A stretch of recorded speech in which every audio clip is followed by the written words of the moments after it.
सदर मजलिस बैरिस्टर असदुद्दीन ओवैसी और floor leader Akbaruddin Owaisi की हिदायत पर याकुतपुरा हल्के के मजलिसी रुकन असेंबली जाफर हुसैन महराज ने मजलिसी रुकन खानून साज कौंसिल मिर्जा रहमत बेग की हमरा डबिलपुरा डिवीजन का दौरा करके नागा बौली और शेख फैज की कमान के सड़क की तोसी के मुतासिरीन में चेक्स तकसीम किए। इस दौरान उन्होंने जुमला 20 मुतासिरीन में 3,15,11,962 रुपए के चेक्स हवाले किए। बालजा मीडिया से बात करते हुए रुकन असेंबली जाफर हुसैन महराज ने कहा है कि हमारा मकसद नागा बौली शेख फैज की कमान और बड़ा बाजार से रहमानिया मदरसे तक सड़क को चौड़ा करने का काम जल्द अज जल्द मुकम्मल करना है।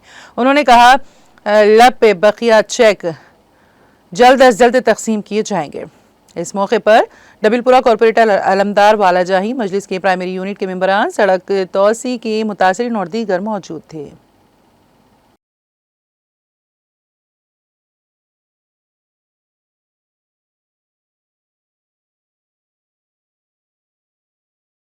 याकुतपुरा असम्बली कॉन्स्टिट्यूंसी नागावली और शेख फैज की कमान के रोड वाइंडिंग के चेक डिस्ट्रीब्यूशन किए गए हैं।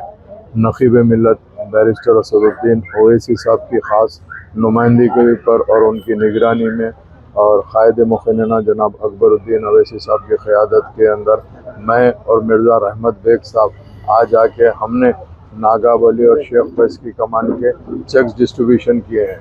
जुमला चेक 20 चेक्स थे जिसकी लागत होती 3,15,11,962 रुपये। 3,15,11,962 के चेक डिस्ट्रीब्यूशन किए गए, जिसमें नागावली के 18 चेक है। 18 चेक के 2,60,90,10 रुपये और 18 चेक और 2 चेक शेख फैज की कमान के जिसकी लागत करीब 54 लाख रुपये है।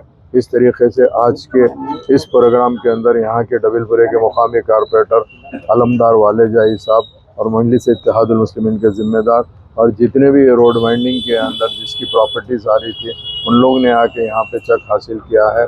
इंशाअल्लाह ताला माबाकी भी जो रोड वाइंडिंग के चेक्स है इंशाअल्लाह ताला नकीब मिल्लत की निगरानी में जनाब मिर्ज़ा रहमत बेग साहब ये चेकों के लिए काम देख रहे हैं और इंशाल्लाह जल्द से जल्द वो चेक्स भी आ जाएंगे और वो चेक्स भी डिस्ट्रीब्यूशन किए जाएंगे, चाहे यहाँ हो, शेख फैज की कमान हो और बड़ा बाज़ार से लेकर रहमानिया के हो। ये 3 रोड का काम तेज़ी से हम चाहते हैं कि जल्द से जल्द ये काम को मुकम्मल किया जाए नकीब मिल्लत और हबीब मिल्लत की निगरानी के अंदर।